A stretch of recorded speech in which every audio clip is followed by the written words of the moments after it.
Hi there, I'm Jen, this is Remembered Reads, and this is going to be a wrap-up of some of my recent fiction reading. When I just filmed the nonfiction one, I started with the lightest stuff, so maybe I'll do that again. The lightest piece of fiction, I guess, that I read was Grant Morrison's Superman and the Authority. This is a DC Comics book in which the old man version of Superman is reforming the Authority. It is a pretty generic superhero crossover event book, but it has enough nods and winks to the audience that it knows that it's doing, because the setup has to be this introductory bits and pieces and adding what the different versions of these characters are like in this particular setting. And the book knows that there is a certain innate ridiculousness to that in any superhero book, and I liked that. So it's the kind of thing, if it didn't have the humor and was exactly the same story, I would not have enjoyed this. But the winks to the camera and the obvious humor of it really worked for me. So I think it depends. If you like Grant Morrison's writing and humor, I think you'll be on board with this. I think if you don't, you probably won't be, unless you are a big fan of the whole superhero crossover event. I am an old school Authority fan, I always say. Absolute Authority is, you can't see it behind the chair. There is actually, in the appendices, there's a copy of the alternate cover to the first issue of the floppy that Brian Hitch did that is a version of the original Wildstorm Authority. So that was something I was very entertained by, so extra points for that. So yes, I am exactly the audience for that. Alright, next up, another comic. This is Takehiko Inoue's Real, Volume 15. This is the same author who did Slam Dunk. There's an anime of that, and that is the more popular series. That is about a high school basketball team. This is about characters who are slightly older. They're mostly out of school, and it is about wheelchair basketball. And I think it balances the issue that a lot of stories about wheelchair basketball specifically and adaptive sport in general, in that it manages not to be too heavy on the inspiration porn, which can be difficult to do, and also it gets a lot of the facts about both the sport and about various disabilities mostly right, because again, that is something that a lot of authors do poorly. Because that is volume 15, there is not a lot I can say plot-wise without spoiling it, and there has been quite a hiatus, so it's been a couple of years since I've had the opportunity to pick up one of those, and I'm thrilled that it finally came out in English. If you like the series, if you liked Slam Dunk and wished it were about slightly older characters with more serious plots, yeah, I recommend that one. I love that. But I am both a comics fan and a wheelchair basketball fan, so you know, if you don't like sports comics, maybe it won't be for you. Next up, I listened to the audio version of Jumpa Lahiri's Whereabouts, which is the novel that she wrote in Italian and translated herself. This book follows a single woman who has a very set schedule and process to her life as she goes about her life until the point where she's going to go abroad for a year. So we follow her eating food, going to a cafe, cooking food, talking to her students, talking to her elderly mother and her elderly mother's carer, and just going through the paces of her life. No one has a name and no countries are named. We know that it's Italy, but with other people, when the main character hears other languages, she wonders what language it is. When she's talking to one of her students whose parents are in a different country, she's always referring to it as your city, your country, and things like that. I liked it as a device at first, but it becomes really obvious and in a few points feels extremely artificial, so I fell a little out of love with that.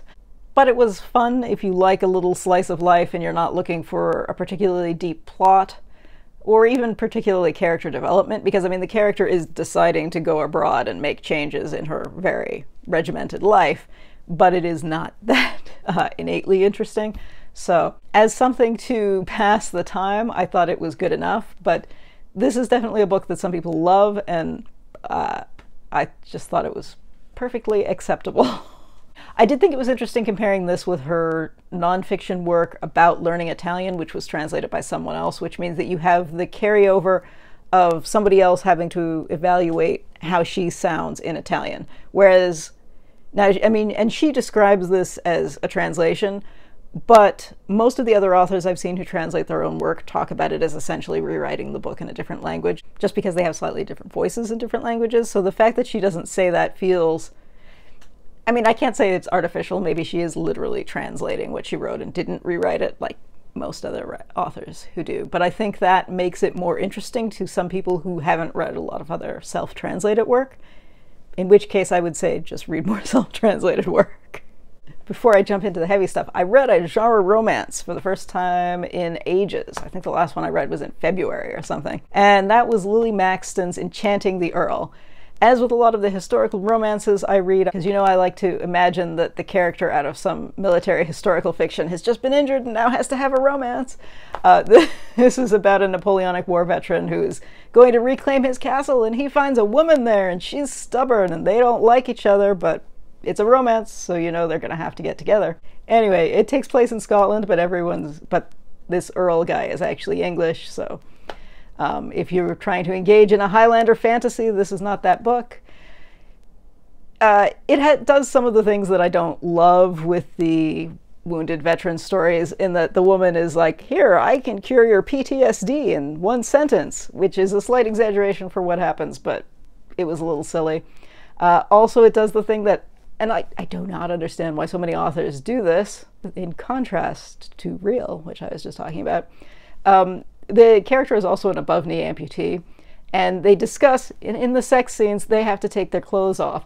And obviously, early 19th century prosthetics involve a lot of belting and strapping and whatnot, which is not part of the stripping. I feel ridiculous saying this, but if you're going to write historical fiction, you need to get these historical things right. I can't be reading this sex scene and thinking, now hang on. He would not be unclothed yet because you haven't gone through these steps. In any case, it's a perfectly acceptable book. You know, if you like some enemies to lovers, Regency, military, Scotland, they're riding ponies. You know, you get what you pay for. I mean, I took this out of the library. I didn't pay for it. But you know what I mean. It does what it's supposed to do, and I'm just nitpicking. I also finally finished reading Naomi Hopkinson's Falling in Love with Hominids, which I've been reading for 6 months. I may have talked about this before because I read half of it, I think, in the summer. These are stories which, like a lot of her stories, involve a lot of Toronto-y bits, a lot of Afro-Caribbean folklore-y bits, mashed up in a kind of urban fantasy fabulism fun. While there is a lot of social commentary in a lot of these, there is generally, even when it's depressing, there tends to be a little bit of humor, which I really like.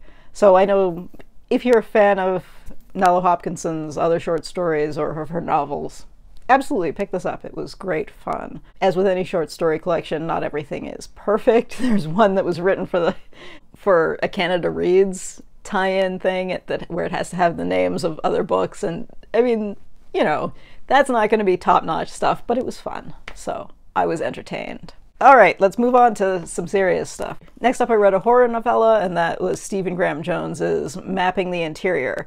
This is an author that a lot of people have read over the past couple of years. A lot of his horror novels, I saw a lot of people reading for Indigithon and for whatever the big Halloween readathon is.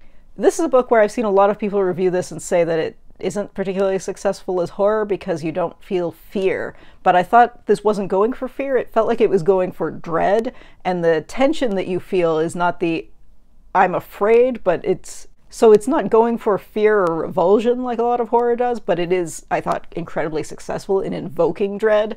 This is a book in which we follow, our main character is 12 for the bulk of the story. He lives with his younger brother and his mother, and his dead father comes back one day in full dance regalia. And what does this mean? And is this a ghost? Is this a vampire? Is this a figment of his dreaming imagination? And what does it all have to do with some other uncomfortable things that are happening with his family? What's interesting is the buildup is quite slow, but once it gets going, it grabs you, and it really sold the idea of this hanging dread that's around there.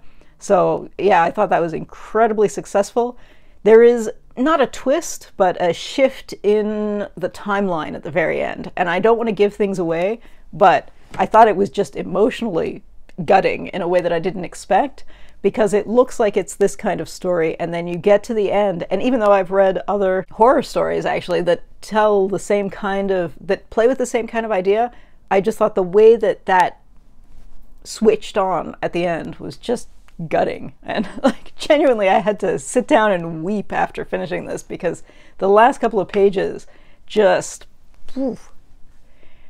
crushed you. I feel like it's the kind of book where people would give warnings, but genuinely this is one where if I gave a content warning, it would spoil things.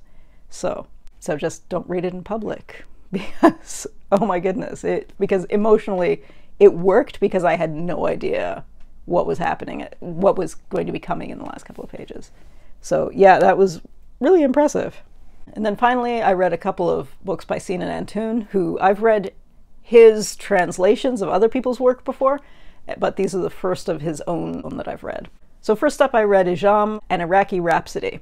This opens and closes in 1989, where we have a bureaucrat who works for a Ministry of Security has found the journal of a prisoner, and he's trying to figure out the journal because it was written without dots. And this is an interesting thing because it's hard to translate, so they have to play with it differently, because in Arabic if you don't dot things, it changes what the word could be.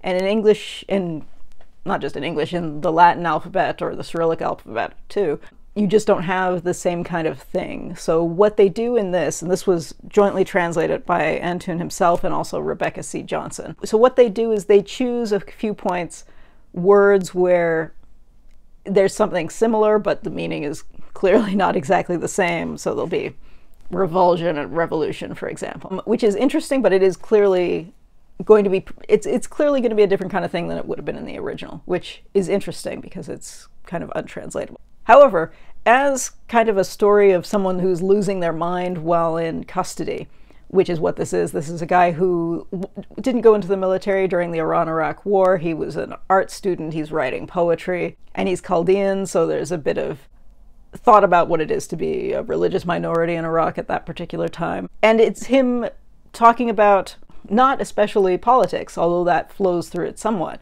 and not especially the state of the war. It's mostly about art and poetry and this guy falling in love with his girlfriend, but he's in prison, so he's working through his memories, and it's not exactly all in line. And then at the end, we go back to these Ministry of Security people trying to figure this out. So I thought this worked quite well, although again, as I said, the main idea of what makes it difficult to read and why we have to have the bookends of the security people trying to figure it out doesn't really translate, but the story itself of this guy going through his memories and essentially getting nowhere, but we're following him as he goes through these bits and pieces, I thought that really worked well. It was definitely interesting. And I followed that up by reading another one of the author's work, and this just I thought was fantastic. This is the Baghdad Eucharist, which follows two characters mostly over 24 hours, although there's one little section in the middle where we do get this family's history for the past 80 years. And this is set after the American invasion in Iraq, so it's more current.